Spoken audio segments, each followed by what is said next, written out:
Hi. First off, I'd like to introduce myself. My name is Paul Arcala, and I'm Head of National Operations for Starlight Media. I would like to demonstrate the proper installation of a pole wrap. Let's talk about a few things that are going to be needed when we install pole wraps. The first thing, most important thing, is absolutely a tape measure. We want to be as consistent as possible at each location to make sure that the wraps are on the pole and they're all consistent in height. Second of all is some type of leveling device. One of the most important things is to make sure that that sign is centered on the pole and that it is level. Double back tape is used to adhere the pole wrap to the pole. We've gone through a lot of different applications for this, and so far we found that this is the best thing to keep that pole wrap from slipping. It's got to be this make and model. Do not deviate. The cost of this will be reimbursed when you file your invoice. The last item is the ratch rivets. These are used to connect the actual pole wrap to the pole. Basically, 2 rivets go to each hole, and it's very important that every single hole is filled with a rivet, and they're pretty self-explanatory. There's just 2 of them the exact same type.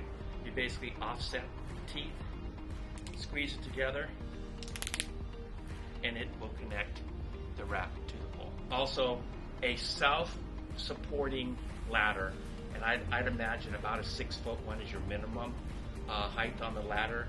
First thing is kind of describing a pole wrap. A pole wrap is a media that we utilize on occasion to advertise. And as you can see, it's a pretty simple material. It's made out of coroplast. It's kind of in a clam shape.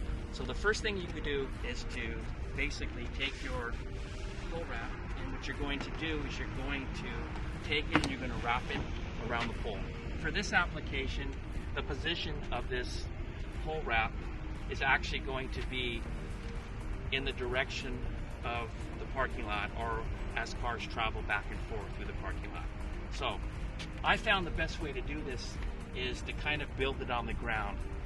So the first thing you're basically going to do is you're going to take your rivets, which I have, and you're going to start, and you're going to basically connect the pole wrap to the actual pole by using these rivets that will be included, and basically connect these rivets from top to bottom.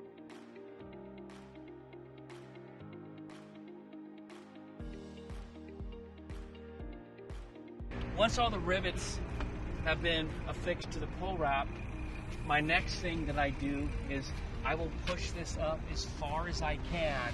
I'm normally looking for about eye level. The next thing what I do is I look at is I want to make sure that this pole wrap is as centered on the pole as possible. I always take a leveler and I make sure that this wrap is level to the pole. What I'll do is I'll take some 2-sided tape and I'll cut it into strips of about 2 inches, and what I'll do is I'll pre-cut about 4 pieces, because what we're going to use this tape for is we're going to mount this tape to the back side of the bottom on both sides and the top on both sides. So I take this piece of adhesive tape and I'll stick it or adhere it to the back of my sign in contact with the pole, and basically use that tape to ensure that this pole wrap stays on the pole and does not move from side to side and or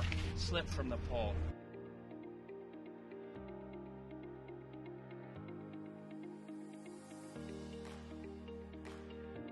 Let's talk about height.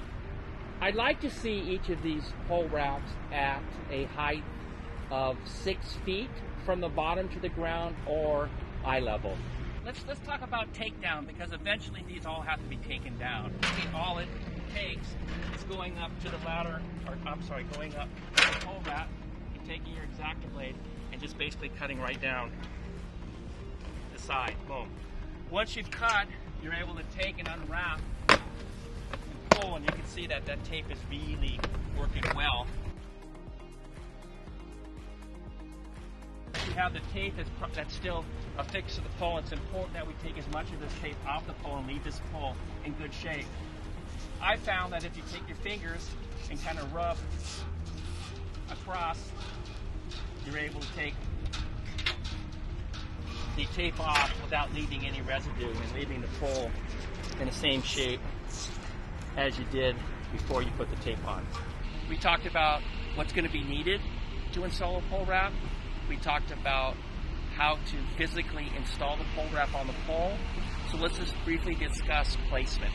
If I was in this parking lot and wanting to hang pole wraps, my first choice is going to be as close to the front door at the entrances and exits of the grocery store as I can get without encroaching on the actual sidewalk directly in front of the pavilion. So if I was here at this location, my first spot would be that pole right there. My second choice would be the pole that's directly to my right. That's the best spot for this location. Now, the only thing that's going to change is that these front locations are unavailable. I'm then going to kind of stand in the center and I'm going to kind of work my way back and try to locate the next available poles, which would be that pole right there. And then I'd probably go with that pole that's over there. So again, each location is going to be different, and availability of the locations or the poles that we can wrap are going to be limited. But if we kind of follow that idea of we want to concentrate at the front of locations and work our way back, is probably your best options. Let's talk about locations that you will not be able to post at. This is a good example. As you can see, there's a steel sign affixed. The first thing is if we take to the minimum height that is required for a pole wrap, you're looking about 6 feet to eye level. And if we adhere to that, you can see that the sign is covered. We are not allowed to cover an existing parking sign. Now, the next option on this pole would be to try to go up and above the steel sign. Now, the height that this will require you to climb up a ladder to affix the tape to the pole is much too high for you to be at and not safe. So always look through the parking lot and pick your best options. An example of one that's unobscured, and we kind of stay away from anything that has signs affixed to the pole unless we can accommodate the proper height. Thank you very much for your time. And lastly, if there are any questions, concerns, or issues with placement at particular locations, please do not hesitate to call me or email me. Thank you.